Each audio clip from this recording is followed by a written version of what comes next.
¿Sabes qué pruebas son necesarias en el embarazo? ¿Sabías que no son obligatorias? Quédate conmigo en este episodio donde hablamos con Ana Martín Caro de Ankara Perinatal, matrona, sobre las pruebas en el embarazo.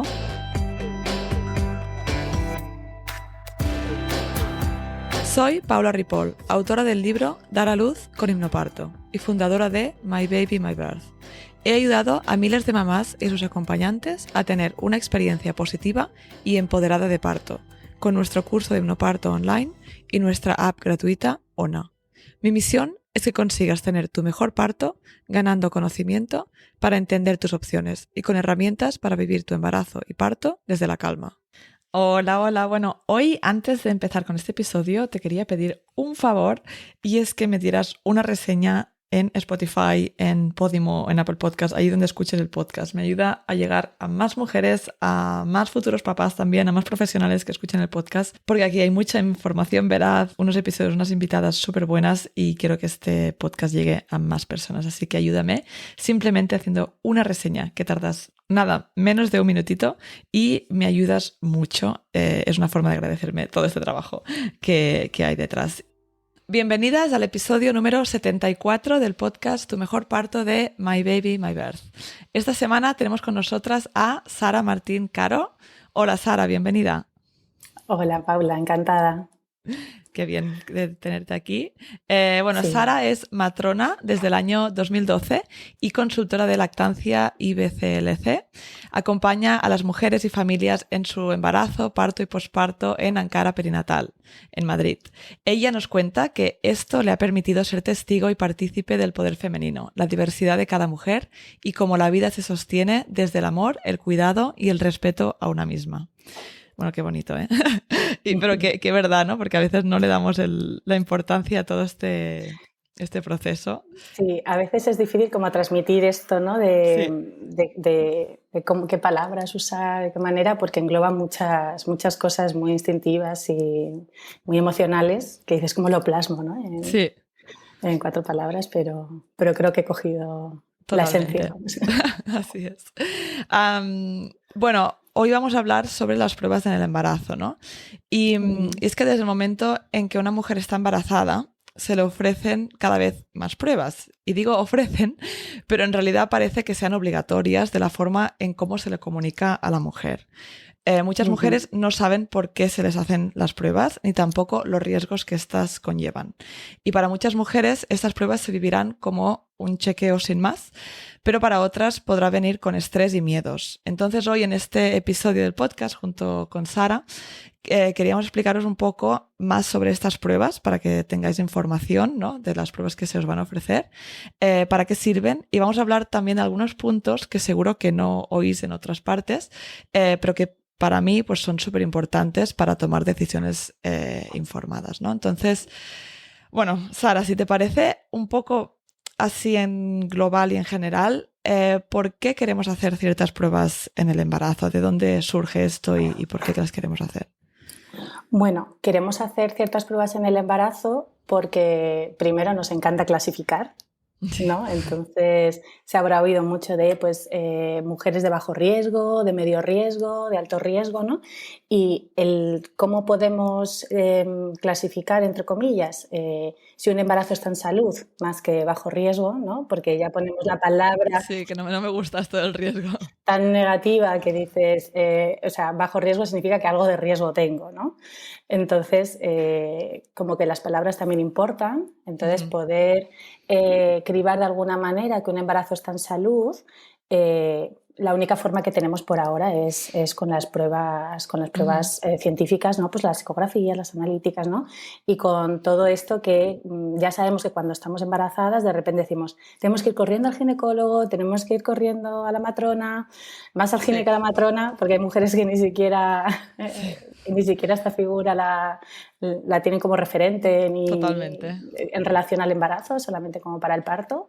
Entonces, bueno, es la forma que tenemos de poder diferenciar y poder prevenir ciertas patologías o adelantarnos en el caso de que llegaran o que las posibles consecuencias de esas patologías sean las mínimas posibles.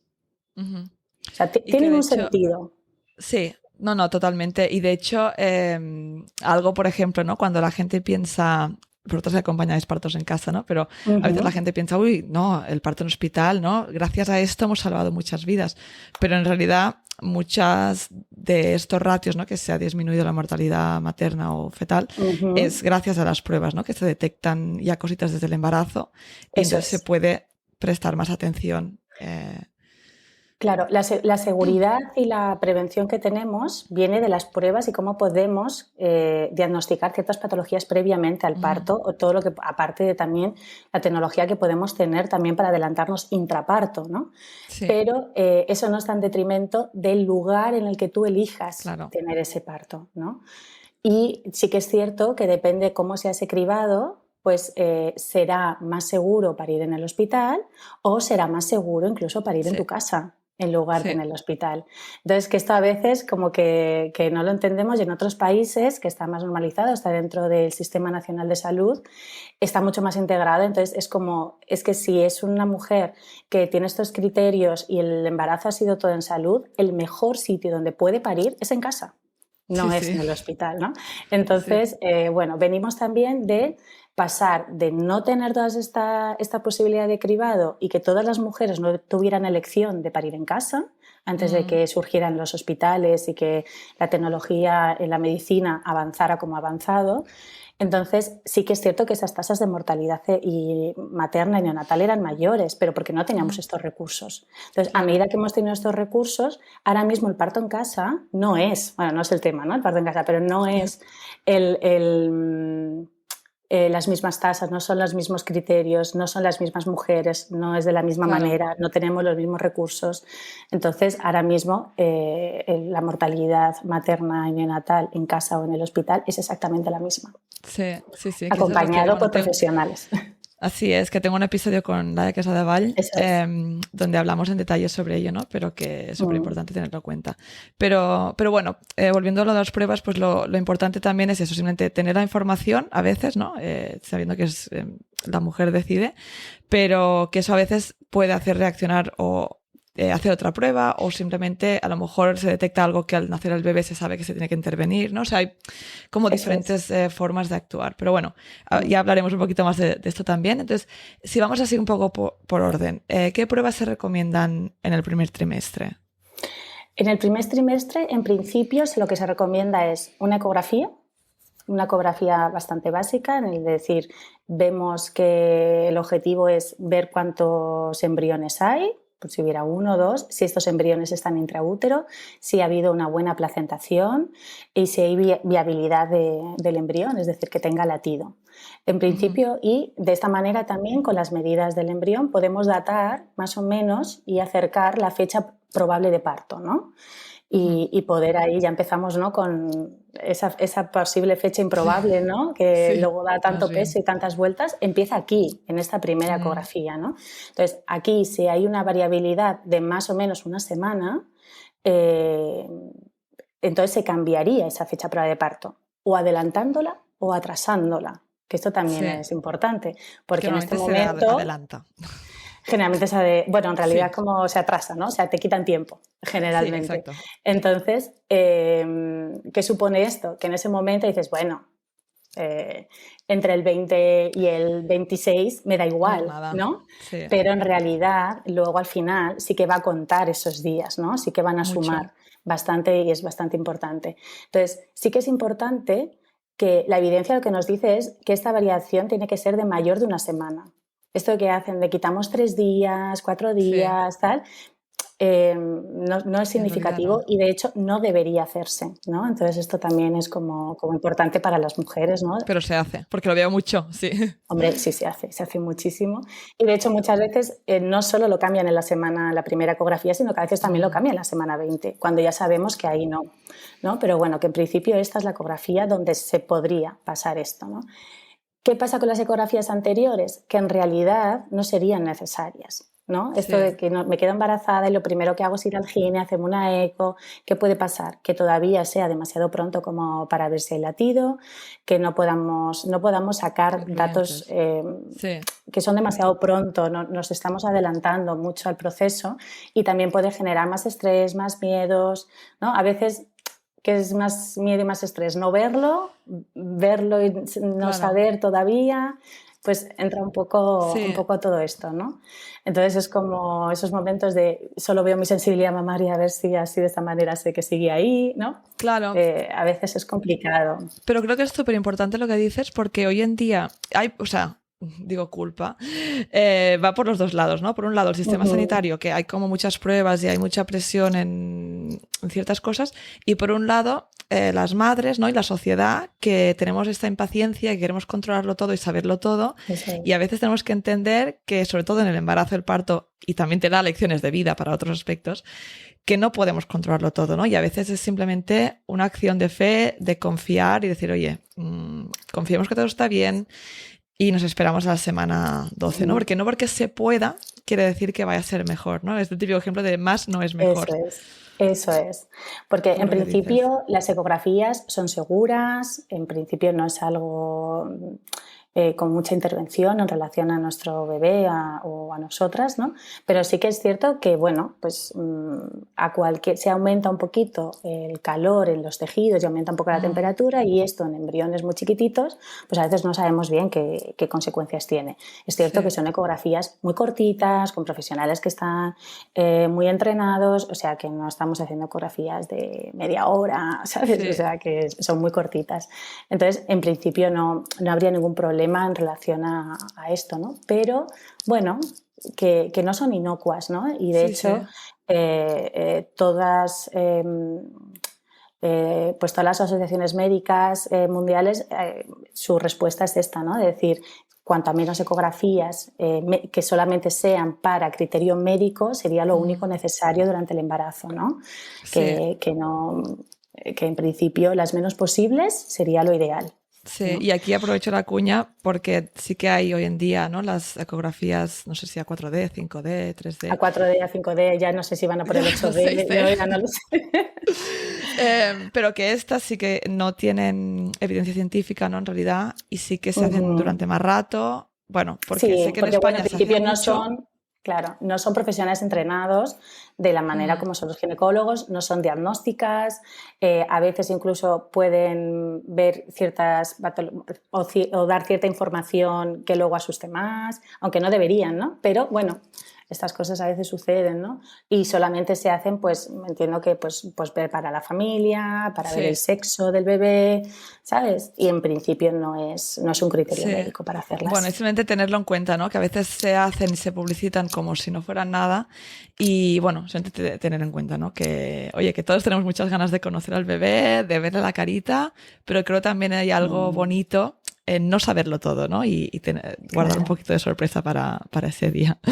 eso es. Genial. Bueno, entonces tenemos la eco de la semana 12, que esta sí que está, bueno, más, digo semana 12 más o menos, que está respaldada por la evidencia Sí, científica, ¿no? Por lo que entiendo es que, sí. eso ¿Y es. qué otras pruebas se hacen en el primer trimestre? Sería la analítica para ver ciertas serologías de la madre, para ver un hemograma y ver el estado de anemia, ¿no? Y de hierro y de, pues, bueno, pues estado de salud de la madre en el inicio del embarazo. Ahora también pues, se hace mucho la TSH para ver si existe un hipotiroidismo subclínico, ¿no? Que Sí. en principio el embarazo aumenta las necesidades de yodo, y entonces ahí puede haber una descompensación en una sociedad en la que cada vez hay más hipotiroidismos también, ¿no? Porque tiene que ver con el estrés, con cómo nos alimentamos. Bueno, la glándula tiroides es bastante Sí. sensible, entonces sí que es cierto que cada vez se ve como más prevalencia en el embarazo, que no siempre hay que medicar, pero sí, sí tener en cuenta. Sí. A mí se me detectó en el primer embarazo. Así que sí. Sí. Bueno, también es como de dónde venimos antes, ¿no? Pues hay mujeres que están en una búsqueda de fertilidad en la que ya saben, ¿no? O en una Sí. búsqueda concreta que ya han analizado esa TSH para saber, ¿no? Si favorece o no. Entonces, y también podemos venir de un proceso previo de conocimiento con tu tiroides, pero si no, a veces aparece, no has oído ni hablar Sí, sí, del sí. hipotiroidismo en tu vida hasta el primer trimestre. Y un poco también pues el grupo sanguíneo bueno, para comprobar el RH nuestro, y dependiendo también pues cuál sea el de la pareja. En el principio, si nosotras somos RH negativas, tendremos que seguir observando cómo evoluciona esto de forma autoinmune, ¿no? En relación al bebé, con nosotras. que bueno, es importante, sería importante también tener esta prueba. Y en principio no haría falta nada más. Ya está. ¿No? Ya entraríamos dentro ya de la prueba analítica y la ecografía para hacer el cribado de trisomías, ¿no? Y de anomalías congénitas, cromosómicas, que ya depende este criterio de qué querría yo hacer en relación a ese resultado, ¿no? Porque también es una prueba que se hace a todas las mujeres, dando por hecho que todas las mujeres quieren saber esa información y dando por hecho que con un resultado de riesgo alto o positivo voy a tomar una decisión de finalizar mi gestación. ¿No? Entonces, depende de cuál sea mi sensación o qué es lo que yo haya pensado o mis valores o cómo yo entienda la vida, ¿no? O sea, sí que es cierto que hay 2 trisomías, la 13 y la 18, que prácticamente no es que sean incompatibles con la vida, muchas veces se producen abortos, pero bueno, el pronóstico de vida es pues es grave y es grave, ¿no? Bueno, la mayoría en el primer año de vida terminan falleciendo, pero el síndrome de Down, que también es el que se busca en esta ecografía, pues obviamente ahora mismo estamos hablando de unas casuísticas muy diferentes a los años 60, a los años 50. Totalmente. ¿No? En detección, en tratamiento, en ayuda, ¿no? En su vida, en su calidad de vida. Entonces, cada familia decidirá qué quiere hacer.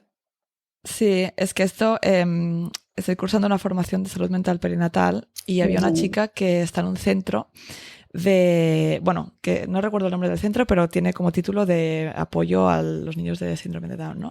Pero también apoyan a otras familias y a otros niños con otras discapacidades. Claro. Y decía que no entran niños con síndrome de Down, ¿no? Y en cambio en otros países sí que ves, ¿no? Entonces me parece, heavy, ¿no? Que simplemente que no nazcan.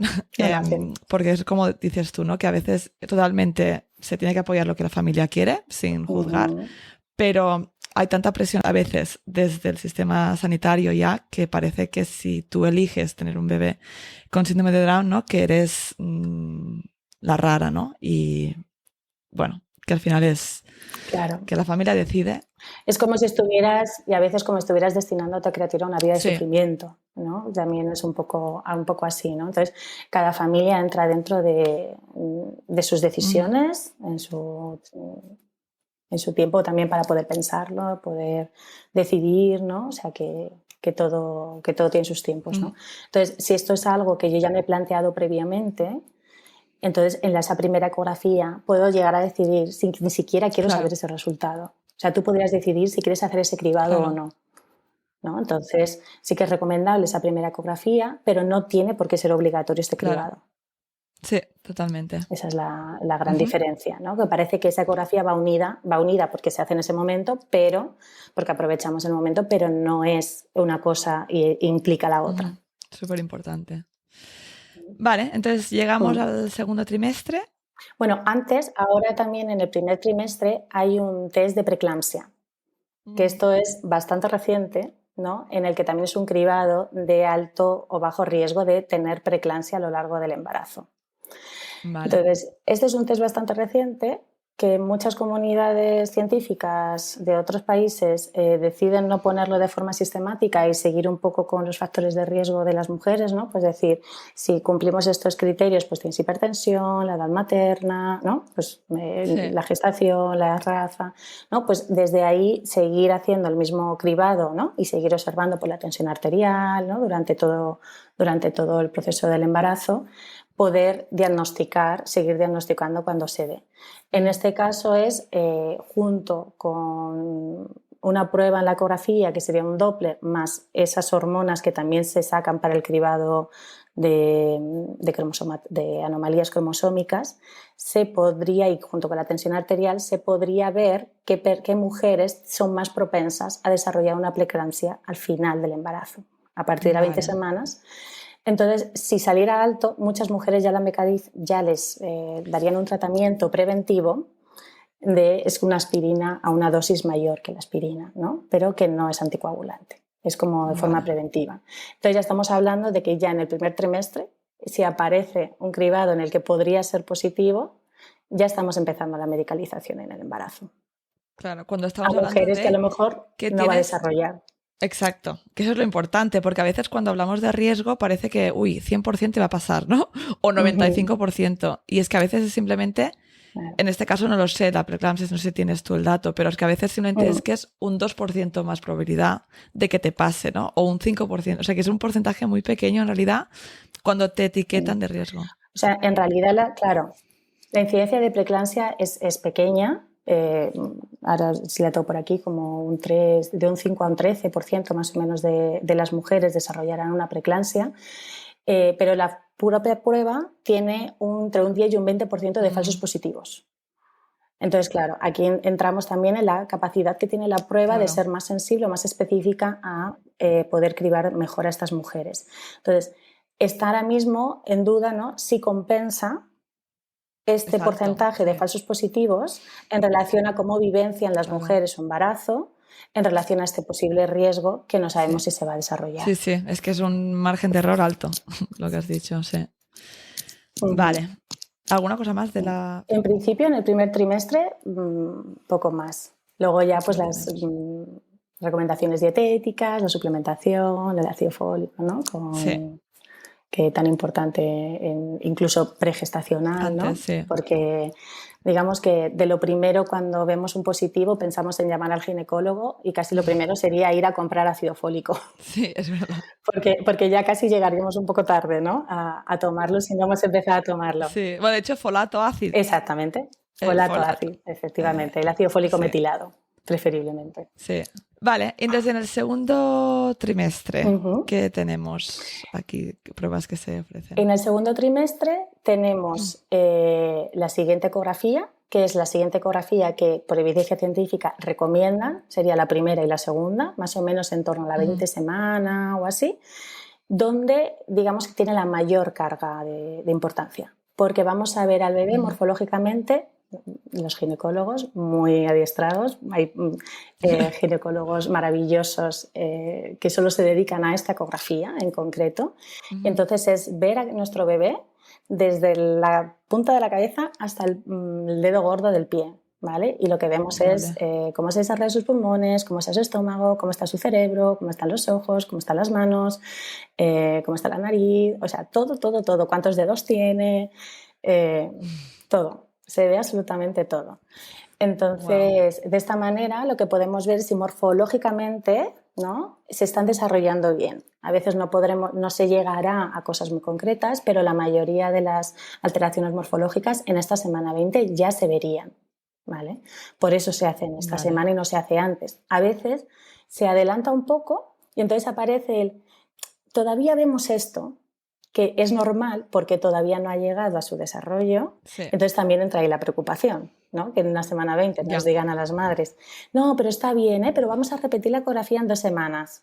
Y tú, a mí claro. me pasó esto Perdona. y dije, 2 semanas, ni loca, me voy a otro sitio ahora mismo. A mí me pasó, ¿sabes? O sea que, y yo que lo puedo llegar a racionalizar y entender, Sí, sí, sí. ¿sabes? Y yo dije, no, no, no, Imagínate si no sabes, sí. No, no, claro, es que aparte es que es tu bebé, claro, no sale aquí, sí. eso Y es es, verdad lo que has dicho, ¿no? Que están ahí mucho rato, ¿no? Y mucho recuerdo ahora, rato. y muévete ahora, o vas a hacer un pipi, o no, no, a veces hay como, te hacen, si no se ve Sí. bien, O claro, si no se ve bien, si está en una postura que no podemos ver toda la columna, que no podemos ver tal, porque aquí la gente muchas veces se queda con el me van a decir si es niño o niña, sí, es verdad. también, ¿no? Y es lo menos importante saber si es niño o Sí, niña, sí, sí. porque se van a ver tantas estructuras de tu bebé que eso es que tenga una vulva o un pene, Sí, nos da lo sí, mismo, sí. ¿sabes? Entonces, es como todo el rato ahí concentrados, mirando, no me dicen nada, ¿qué estará pasando? Yo creo que están cambiando, ¿eh? Sí, O sea, cada vez dicen, mira tal, mira no sé qué, y van diciéndote lo que están viendo, aquí están los deditos, aquí estoy claro, viendo esto, ¿no? Te van informando lo que están viendo, que les ayuda a ellos a hacer como un check de lo que estás mirando. eso es, están haciendo su Y lista. la madre no está tan... Claro, y la madre no está pendiente. Uy, está viendo algo, ¿no? Porque tú no sabes qué está pasando por la cabeza del gine. Eso es. Y ya como en algunos hospitales también, pues tú tienes tu pantallita que no tienes que estar mirando a ver si ves algo, ¿no?, en el ecógrafo, Sí, a ver si se ve un latido, si no, ¿sabes? Entonces, bueno, y van haciendo pues su listado. ¿Para qué? Para que no se le olvide nada que revisar, ¿no? Claro. Que esto es una técnica importante para hacer el checklist, para que no se nos quede nada sin ver. Entonces, si te lo van relatando, pues te vas quedando más tranquila, ¿no? Claro, Eso es más fácil. Totalmente. Y en esta ecografía sí que es cierto que se ha puesto, al menos en España, desde hace bastantes años, como muy de moda, medir el cuello del útero por vía vaginal en esta ecografía en todas las ecos.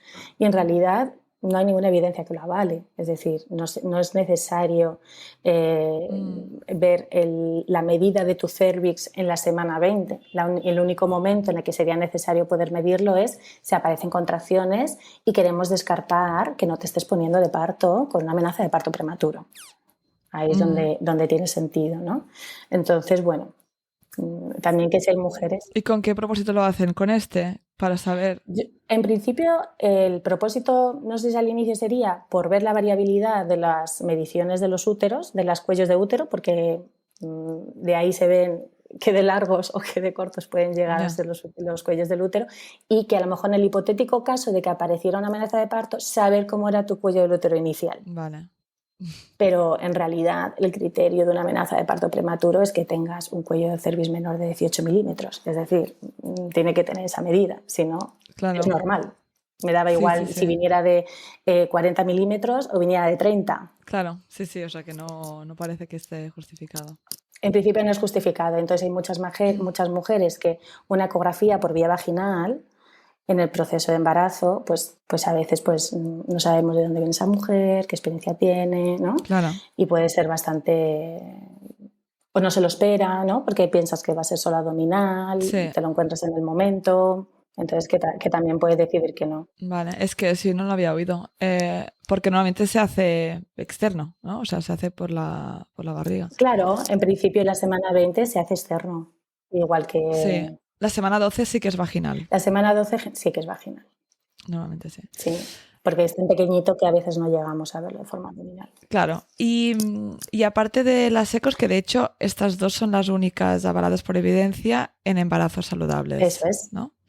Eso Aunque es. a veces, ¿no? Es. Sobre todo en hospitales privados, parece que se hacen cada mes. Lo que decía antes de a veces más no, o sea, más no es mejor, porque parece que uno pues me quedo más tranquila, ¿no? Viéndolo cada mes, pero en realidad... Eso es como si también de esta manera de... Porque claro, hasta la semana 18-20 a veces no empezamos a notar que se mueve nuestro bebé. Entonces, digamos que hemos dejado el recurso de las ecografías para saber que alguien me diga que está todo bien, en lugar de escuchar nuestro cuerpo y sentir que estamos sintiendo, que estamos experimentando, que estamos vivenciando, que también nos da señales y nos va diciendo cómo va el embarazo. Entonces estamos cortando esa confianza desde el inicio en nuestros propios cuerpos de que son capaces de gestar a un bebé sano, ¿no? Y en un embarazo sano.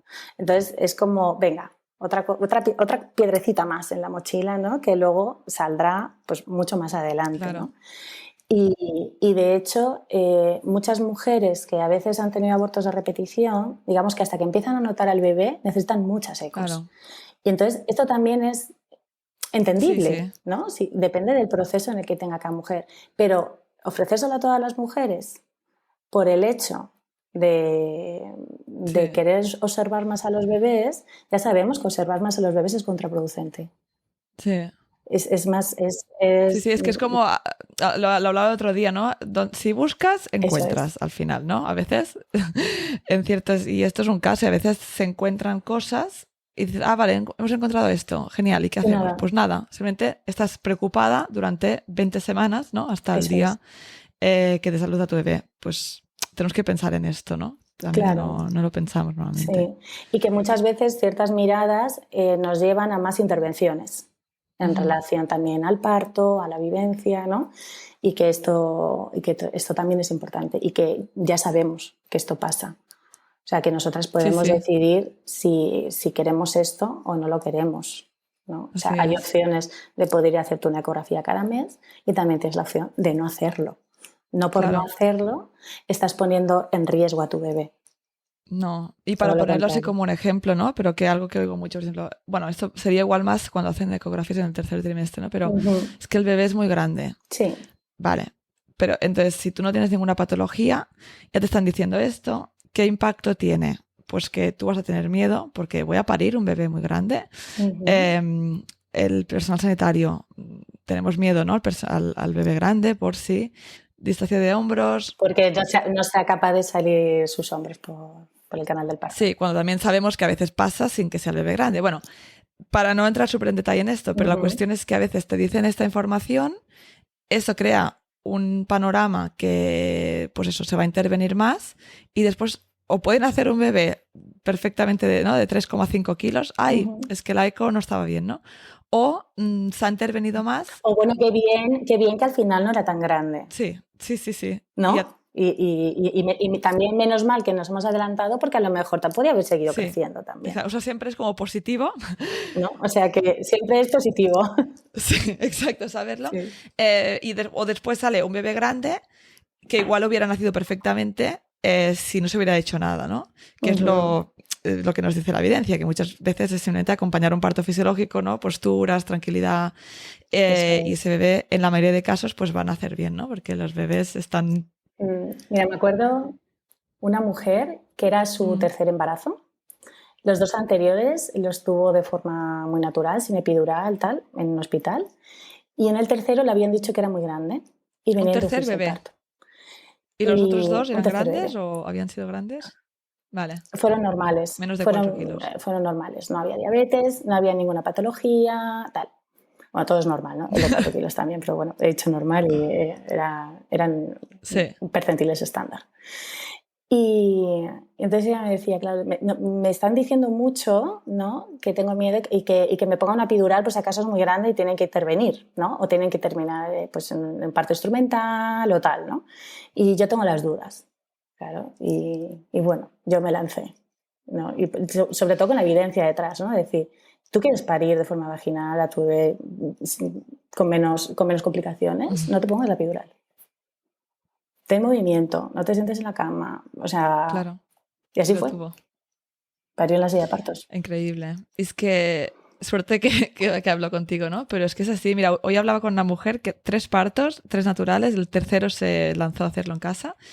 Y los 3 en posterior. Ujú, No sé si debe tener una forma del útero, no sé ujú. qué, ¿no? Algo que sus bebés vienen en posterior. Sí, o la pelvis Sí, o... dice que los 3 nacieron en posterior, o sea, y súper bien, con, ¿no? Pues casi el primero creo que hubo un pequeño desgarro, el segundo y tercero Bueno, cero. Y dices, qué increíble cuando oyes esto, y quiero que las mujeres lo oigan, porque evidentemente que a veces ciertas posiciones son un poco más complicadas, ciertos aspectos pueden llevar complicaciones, pero lo que no pensamos es que muchas veces no. Y lo que no pensamos es que a veces hay ujú. complicaciones que tampoco se podían detectar, ¿no? Y simplemente pasan y, bueno, pues por eso estáis los expertos, ¿no? Las expertas. Pues estamos entrenados para poder solventar esas Sí, complicaciones, pero ¿no? que no volvemos a lo mismo, ¿no? Eso Que no es, podemos controlarlo todo y eso, que tienen una razón de ser todas estas pruebas que hablamos, pero basémonos en las que tienen evidencia eso científica, es, ¿no? Muy bien. eso Entonces, el es. segundo trimestre Entonces, eso es. tenemos el test de O'Sullivan también, ¿no? En el segundo trimestre, Sí. el gran test de Sullivan, Sí. que este es como un antes y un después en el embarazo, ¿no? De repente llegamos a la curva de glucosa. Bueno, la cosa de la curva de glucosa es que lo único que tiene evidencia ahora mismo es el test de O'Sullivan y las Mm, curvas largas, porque también es lo único que se ha estudiado. No se ha estudiado a mujeres que se realizan un perfil glucémico y ver si tiene falsos positivos o no negativos, el poder hacerlo y diagnosticar una diabetes gestacional, claro. ¿no? Entonces, también entramos un poco en esto, ¿no? Que muchos hospitales dicen, no, pero eso no nos Sí, vale porque no es un criterio diagnóstico, ¿no? Porque los criterios diagnósticos y claro. cómo está estudiado se ha hecho siempre así. Entonces, de repente estamos hablando de a una mujer embarazada y en tu vida en general estamos diciendo no comamos procesados, no comamos Sí, sí, azúcares, cuídate. ¿no? Cojamos proteínas de alta calidad, grasas. ten una dieta equilibrada, pero te voy a dar una sobrecarga oral de glucosa de 50 gramos directos a tu torrente digestivo para ver qué pasa en tu páncreas, ¿no? Y qué pasa con la placenta y tu páncreas aquí. Entonces, sienta fatal, da mareos, náuseas, vómitos, a veces tienen que volver a repetirla porque han vomitado y no ha valido la prueba. Entonces, es como, no podemos buscar otra forma diferente, ¿no? de hacer esto. Habrá mujeres que en su vida habitual esta sobrecarga de azúcar la tengan y la tengan junto con grasas, ¿no? Pues si a lo mejor me tomo una palmera gigante, pues a lo mejor me estoy tomando esa cantidad de azúcar o más unido a grasa, no exclusivamente azúcar, ¿no? Y puede que no le siente mal y también puede que incluso le salga negativa la prueba, ¿no? Y dices, yo me cuido muchísimo, tal, estoy buscando toda mi alimentación, no sé qué, y me voy a hacer la sobrecarga oral de glucosa, me sienta fatal y me da positiva.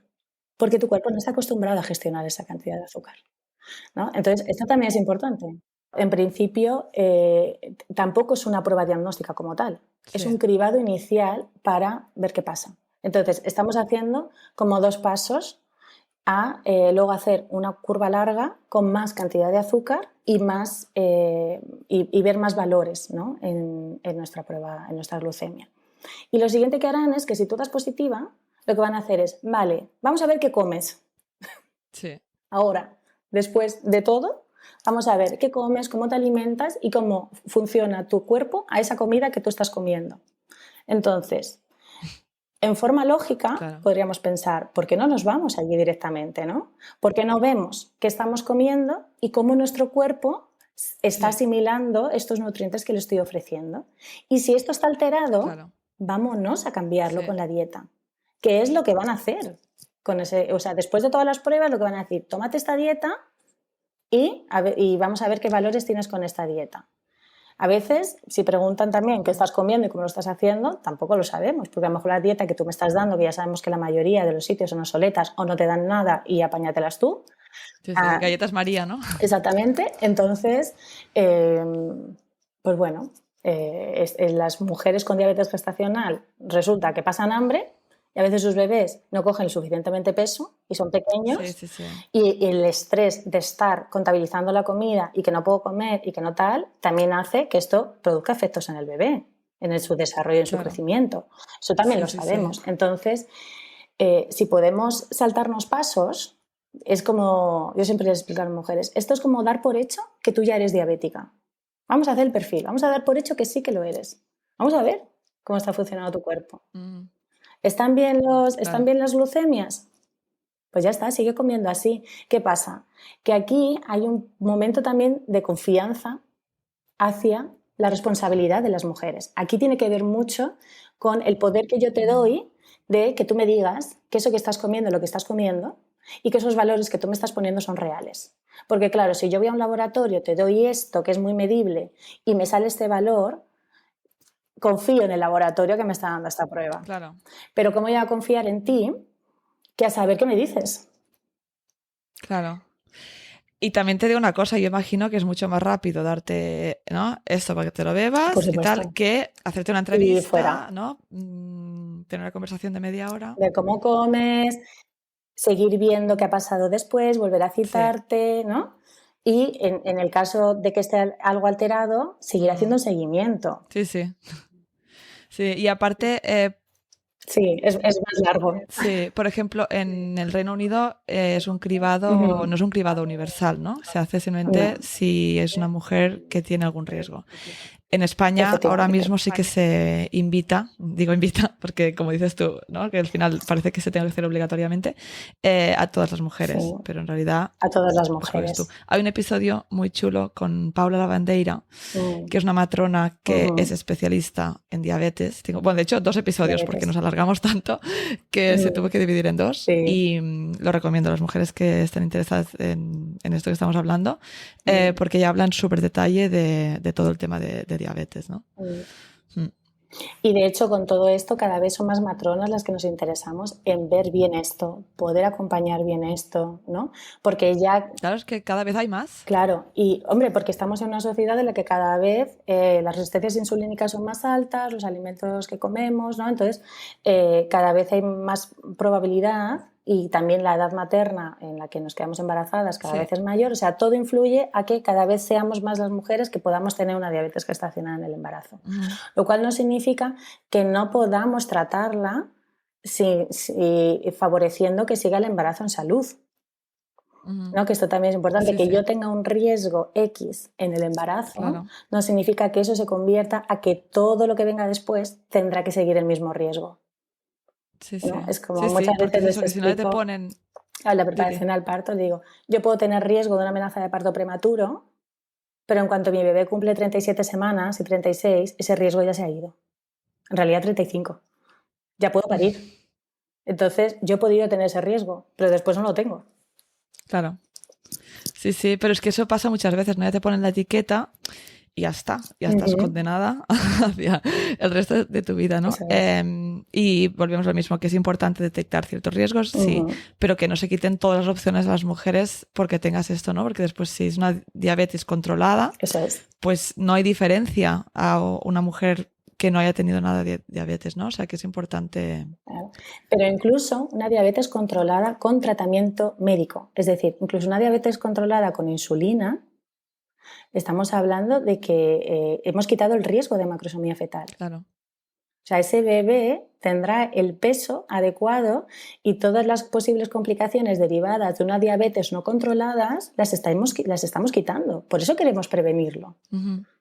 Para que sea lo mínimo. Claro. ¿No? Otra cosa es que yo, aun con insulina, no consigamos poder controlar esas glucemias y poder controlar esos picos de hiperglucemia. Pues esto es otra historia, ¿no?